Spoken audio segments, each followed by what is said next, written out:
Secara umum, ada dua macam limbah yang sudah kalian kenal, yaitu limbah organik dan limbah anorganik. Limbah organik adalah limbah yang bisa dengan mudah diuraikan atau mudah membusuk. Limbah organik mengandung unsur karbon. Limbah organik dapat ditemui dalam kehidupan sehari-hari. Contohnya, kulit buah, sayuran, kotoran manusia, dan hewan. Sedangkan limbah anorganik adalah jenis limbah yang berwujud padat, sangat sulit atau bahkan sulit untuk diuraikan, atau tidak bisa membusuk. Limbah anorganik relatif sulit terurai. Beberapa bisa terurai, tetapi memerlukan waktu yang lama.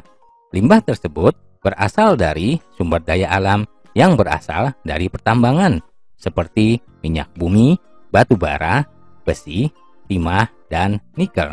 Limbah anorganik umumnya berasal dari kegiatan industri, pertambangan, dan domestik, yaitu dari sampah rumah tangga, seperti kaleng bekas, botol, plastik, karet sintetis, potongan atau plat dari logam, berbagai jenis batu-batuan, dan pecahan-pecahan gelas.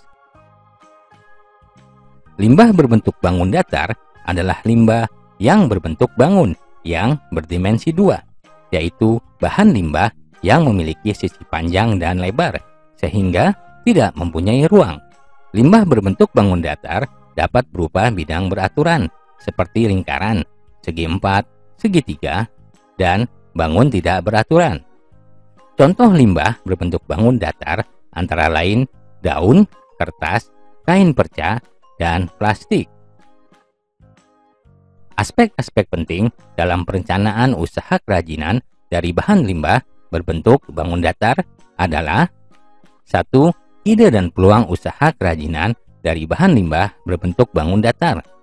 2. Sumber daya yang dibutuhkan dalam usaha kerajinan dari bahan limbah berbentuk bangun datar. 3. Perencanaan administrasi usaha kerajinan dari bahan limbah berbentuk bangun datar. 4. Perencanaan pemasaran usaha kerajinan dari bahan limbah berbentuk bangun datar. Ide dan peluang usaha kerajinan dari bahan limbah berbentuk bangun datar. Seorang wirausahawan harus dapat memanfaatkan peluang usaha secara sistematis, dimulai dari analisis sumber-sumber peluang usaha secara luas. Persiapan yang dapat kalian lakukan dalam menganalisis peluang usaha adalah sebagai berikut. A. Meneliti berapa luas usaha yang akan dipilih. B. Bentuk usaha apa yang akan dipilih. C. Jenis usaha apa yang akan ditekuni. D. Informasi usaha apa yang akan diterima. E. Ada atau tidaknya peta usaha yang menguntungkan. Terdapat beberapa cara atau metode dalam melakukan pemetaan potensi usaha, baik secara kuantitatif maupun kualitatif. Salah satunya dengan menggunakan analisis SWOT. Analisis SWOT adalah suatu kajian terhadap lingkungan internal dan eksternal perusahaan. Analisis SWOT digunakan untuk mengetahui langkah-langkah yang perlu dilakukan dalam pengembangan usaha produk kerajinan sebagai alat penyusun strategi. Analisis SWOT didasarkan pada logika untuk memaksimalkan kekuatan dan peluang yang secara bersama dapat mengatasi kelemahan dan ancaman. Dengan analisis SWOT dapat ditentukan strategi pengembangan usaha produk kerajinan dalam jangka panjang, sehingga tujuan dapat dicapai dengan jelas dan dapat dilakukan pengambilan keputusan secara cepat. Secara rinci, ada beberapa langkah yang perlu diperhatikan dalam menganalisis peluang usaha produk kerajinan dari bahan limbah berbentuk bangun datar, sebagai berikut ini. A. Penetapan kelayakan usaha. Pada tahap analisis kelayakan usaha produk kerajinan ini, ada beberapa langkah yang harus kalian lakukan. Langkah pertama adalah analisis kelayakan teknis. Dalam melaksanakan analisis kelayakan teknis, perlu diperhatikan berbagai macam teknis pembuatan karya kerajinan. Ada berbagai macam teknis yang dapat dilakukan dalam pembuatan produk kerajinan dari bahan limbah berbentuk bangun datar. Misalnya, teknik anyam, teknik kolase, dan lain sebagainya. Teknik pembuatan karya kerajinan tersebut harus dianalisis untuk memutuskan jenis usaha kerajinan yang tepat dan memenuhi kebutuhan. 2. Analisis peluang pasar. Apabila ingin mendirikan usaha kerajinan dari bahan limbah berbentuk bangun datar, kalian harus mengetahui informasi tentang pasar, karena tujuan usaha ini untuk memenuhi permintaan pasar. Oleh karena itu, diperlukan riset pasar. Riset ini dilakukan untuk menemukan pasar yang menguntungkan, memilih produk kerajinan dari bahan limbah yang dapat dijual, menerapkan teknik pemasaran yang baik, dan merencanakan sasaran pelanggan. Riset pasar bertujuan untuk mengumpulkan informasi dalam rangka pengambilan keputusan tentang usaha kerajinan yang akan dibuka. 3. Menentukan segmen pasar. Langkah ketiga ini terkait dengan perkiraan konsumen potensial dari produk kerajinan yang sudah ditetapkan. Langkah ini juga bertujuan untuk mengetahui pembeli tiap-tiap segmen pasar saat ini dan yang akan datang. Salah satu cara untuk mendapatkan informasi ini adalah dengan memilih agen untuk menguji pasar. 4. Sumber informasi pasar. Informasi pasar digunakan untuk mengevaluasi peluang pasar masa sekarang dan yang akan datang dari usaha produk kerajinan tersebut. Dua pendekatan untuk memperoleh informasi tersebut dilakukan dengan mengadakan penelitian secara spesifik untuk mengumpulkan data primer dan menemukan data-data relevan yang berasal dari lembaga seperti Badan Pusat Statistik, Kantor Dinas Pariwisata dan Perindustrian, maupun Biro Penelitian yang disebut dengan data sekunder. 5. Uji coba menjual. Uji coba pasar cenderung menjadi teknik riset utama untuk mengurangi resiko pada usaha produk kerajinan dan menilai keberhasilannya. Metode yang digunakan dalam uji coba pasar antara lain pameran perdagangan, menjual pada sejumlah konsumen terbatas, dan menggunakan uji coba pasar di mana penerimaan calon pembeli bisa diamati dan dianalisis lebih dekat. Uji coba pasar juga memberikan kemungkinan peluang dalam pemasaran, distribusi, dan pelayanan. 6. Studi kelayakan pasar. Studi kelayakan pasar bagi usaha baru cenderung memakan waktu dan merupakan kegiatan yang rumit.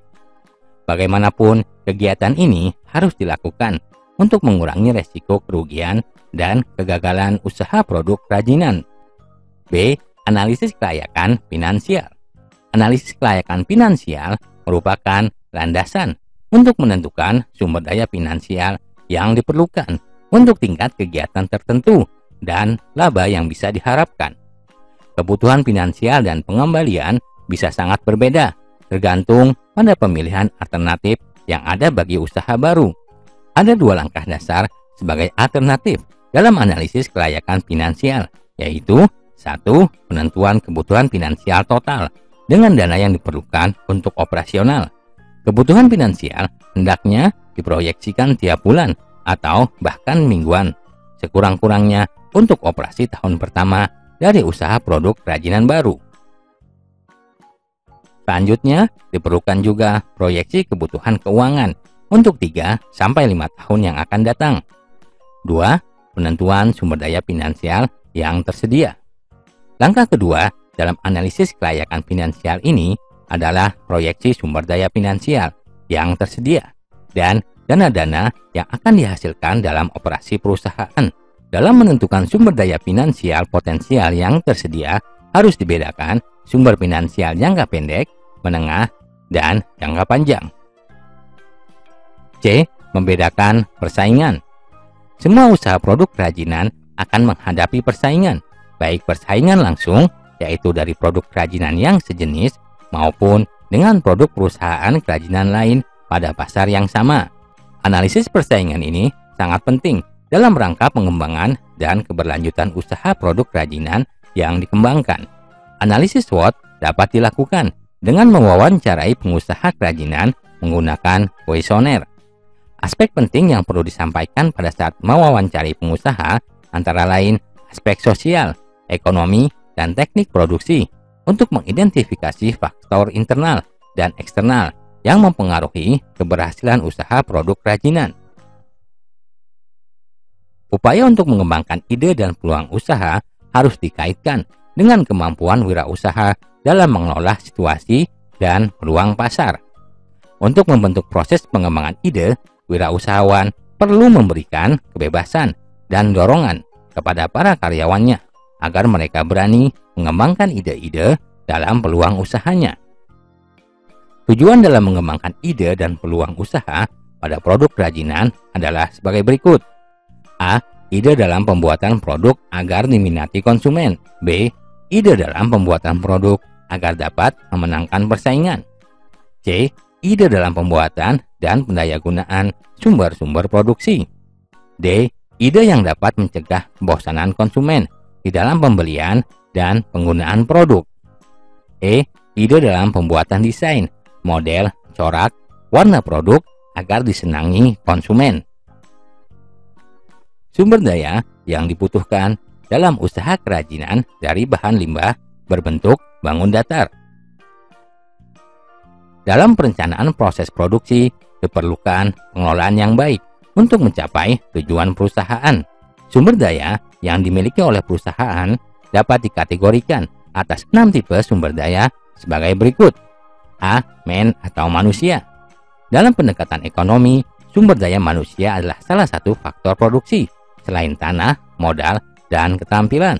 Pandangan yang menyamakan manusia dengan faktor produksi lainnya dianggap tidak tepat, baik dilihat dari konsepsi, filsafat, maupun moral. Manusia merupakan unsur manajemen yang penting dalam pencapaian tujuan perusahaan. B. Money atau uang. Money atau uang merupakan salah satu unsur yang tidak dapat diabaikan. Uang merupakan alat tukar dan alat pengukur nilai. Besar kecilnya hasil kegiatan dapat diukur dari jumlah uang yang beredar dalam perusahaan. Oleh karena itu, uang merupakan unsur yang penting untuk mencapai tujuan perusahaan, karena segala sesuatu harus diperhitungkan secara rasional. Hal ini akan berhubungan dengan berapa uang yang harus disediakan untuk membiayai gaji tenaga kerja, alat-alat yang dibutuhkan dan harus dibeli, serta berapa hasil yang akan dicapai oleh perusahaan. C. Material atau fisik. Perusahaan umumnya tidak menghasilkan sendiri bahan mentah yang dibutuhkan, tetapi membeli dari pihak lain. Untuk itu, manajer perusahaan berusaha untuk memperoleh bahan mentah dengan harga paling murah, menggunakan cara pengangkutan yang murah, dan membuat proses pengolahan seefisien mungkin. D. Mesin atau teknologi. Mesin memiliki peranan penting dalam proses produksi. Setelah revolusi industri, banyak pekerjaan manusia yang digantikan oleh mesin. Perkembangan teknologi yang begitu pesat menyebabkan penggunaan mesin semakin meningkat. Banyaknya mesin baru yang ditemukan oleh para ahli memungkinkan peningkatan produksi sangat tinggi. E. Metode. Metode sangat dibutuhkan agar mekanisme kerja berjalan efektif dan efisien.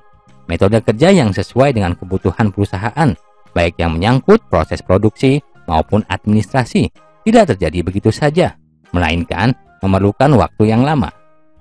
F. Market atau pasar. Jika barang yang diproduksi tidak laku, proses produksi barang akan berhenti. Oleh sebab itu, penguasaan pasar dalam arti menyebarkan hasil produksi merupakan faktor menentukan dalam perusahaan. Agar pasar dapat dikuasai, kualitas barang harus sesuai dengan selera konsumen dan harga terjangkau oleh daya beli konsumen.